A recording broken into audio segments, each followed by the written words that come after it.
The Game of Life and How to Play It by Florence Scovel Shinn.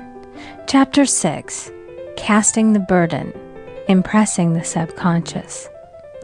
When man knows his own powers and the workings of his mind, his great desire is to find an easy and quick way to impress the subconscious with good, for simply an intellectual knowledge of the truth will not bring results.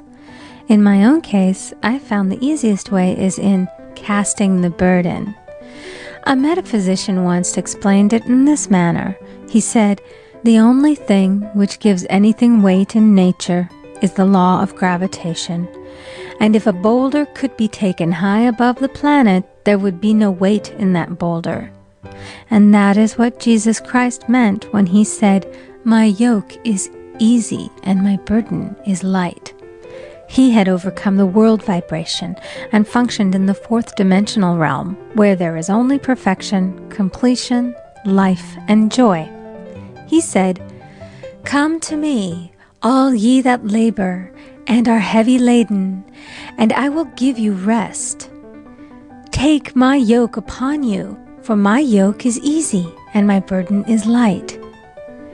We are also told in the 55th Psalm to cast thy burden upon the Lord. Many passages in the Bible state that the battle is God's, not man's, and that man is always to stand still and see the salvation of the Lord. This indicates that the superconscious mind, or Christ within, is the department which fights man's battle and relieves him of his burdens. We see, therefore, that man violates law if he carries a burden, and a burden is an adverse thought or condition, and this thought or condition has its root in the subconscious. It seems almost impossible to make any headway directing the subconscious from the conscious or reasoning mind, as the reasoning mind, the intellect, is limited in its conceptions and filled with doubts and fears. How scientific is it, then, to cast the burden upon the superconscious mind, or Christ within, where it is made light or dissolved into its native nothingness? For example, a woman in urgent need of money may light upon the Christ within, the superconscious, with the statement, "I cast this burden of lack on the Christ within, and I go free to have plenty." The belief in lack was her burden, and as she cast it upon the superconscious with its belief of plenty, an avalanche of supply was the result. We read, "The Christ in you, the hope of glory." Another example. One of my students had been given a new piano, and there was no room in her studio for it until she had moved out the old one. She was in a state of perplexity. She wanted to keep the old piano, but knew of no place to send it. She became desperate, as the new piano was to be sent immediately. In fact, was on its way, with no place to put it. She said it came to her to repeat, "I cast this burden on the Christ within, and I go free." A few minutes later, her phone rang, and a woman friend asked if she might rent her old piano, and it was moved out. A few minutes before, the new one arrived. I knew a woman whose burden was resentment. She said, "I cast this burden of resentment on the Christ within, and I go free to be loving, harmonious, and happy." The almighty superconscious flooded the subconscious with love, and her whole life was changed. For years, resentment had held her in a state of torment and imprisoned her soul, the subconscious mind. The statement should be made over and over and over, sometimes for hours at a time, silently or audibly, with quietness but determination. I have often compared it to winding up a Victrola. We must wind ourselves up with spoken words. I have noticed in casting the burden, after a little while, one seems to see clearly. It is impossible to have clear vision while in the throes of carnal mind. Doubts and fear poison the mind and body, and imagination runs riot, attracting disaster and disease. In steadily repeating the affirmation, "I cast this burden on the Christ within and go free," the vision clears, and with it a feeling of relief, and sooner or later comes the manifestation of good, be it health, happiness, or supply. One of my students once asked me to explain the darkness before the dawn. I referred in a preceding chapter to the fact that often, before the big demonstration, everything seems to go wrong, and deep depression clouds the consciousness. It means that out of the subconscious are rising the doubts and fears of the ages. These old derelicts of the subconscious rise to the surface to be put out. It is then that man should clap his cymbals like Jehoshaphat and give thanks that he is saved, even though he seems surrounded by the enemy, the situation of lack or disease.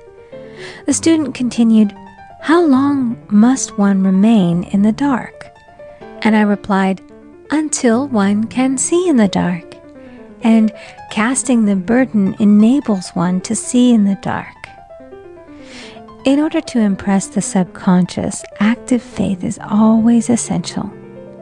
Faith without works is dead.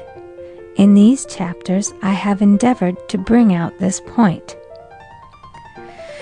Jesus Christ showed active faith when he commanded the multitude to sit down on the ground before he gave thanks for the loaves and the fishes.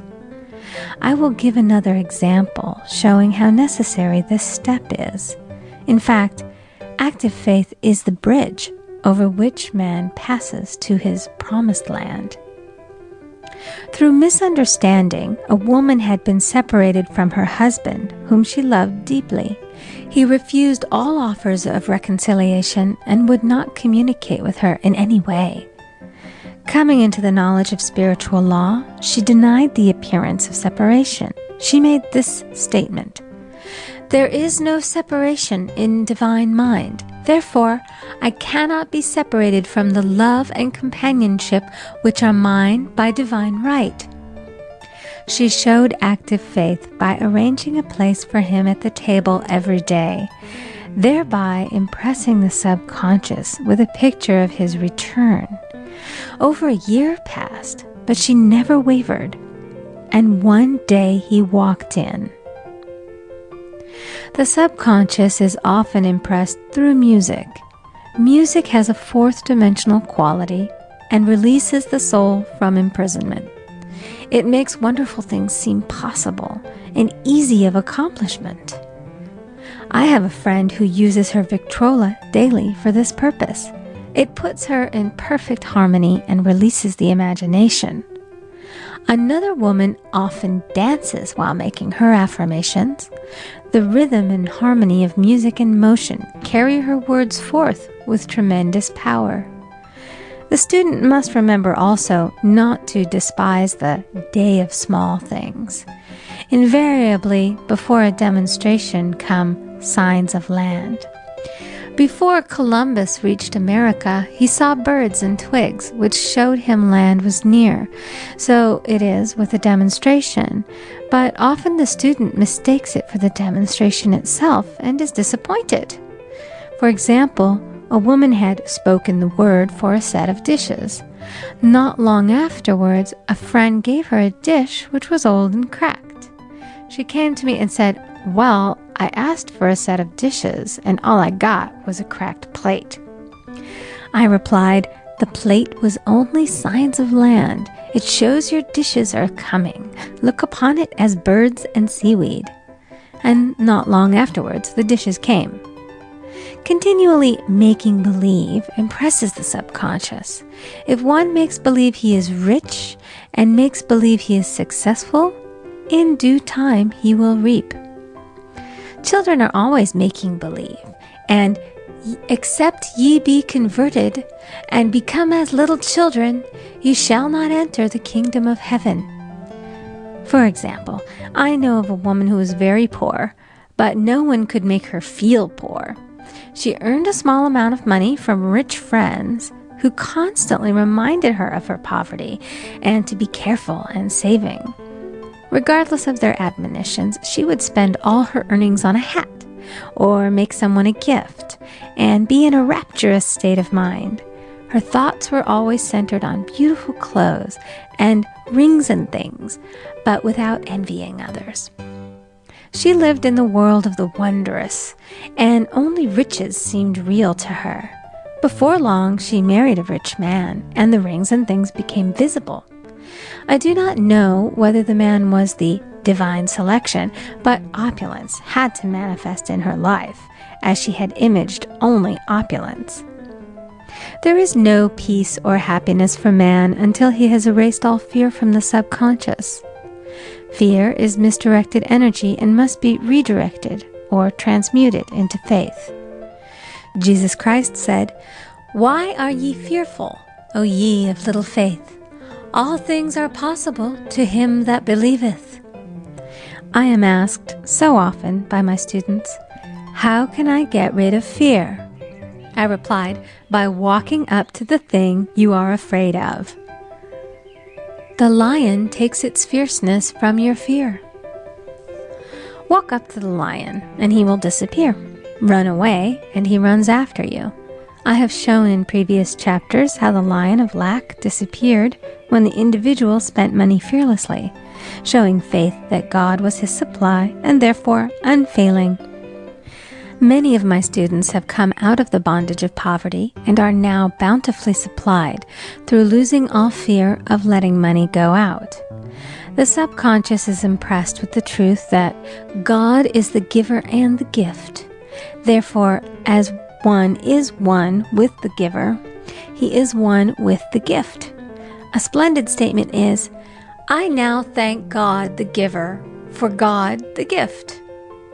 Man has so long separated himself from his good and his supply through thoughts of separation and lack that sometimes it takes dynamite to dislodge these false ideas from the subconscious, and the dynamite is a big situation. We see in the foregoing illustration how the individual was freed from his bondage by showing fearlessness. Man should watch himself hourly to detect if his motive for action is fear or faith. Choose ye this day whom we shall serve, fear or faith. Perhaps one's fear is of personality. Then do not avoid the people feared. Be willing to meet them cheerfully, and they will either prove golden links in the chain of one's good or disappear harmoniously from one's pathway. Perhaps one's fear is of disease or germs.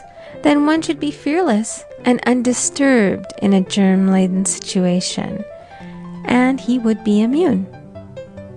One can only contract germs while vibrating at the same rate as the germ, and fear drags men down to the level of the germ.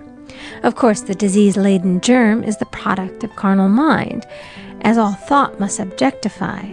Germs do not exist in the superconscious or divine mind, therefore are the products of man's vain imagination. In the twinkling of an eye, man's release will come when he realizes there is no power in evil. The material world will fade away, and the fourth dimensional world, the world of the wondrous, will swing into manifestation. "And I saw a new heaven and a new earth, and there shall be no more death, neither sorrow nor crying, neither shall there be any more pain, for the former things are passed away." End of chapter 6. Recording by Amy Conger.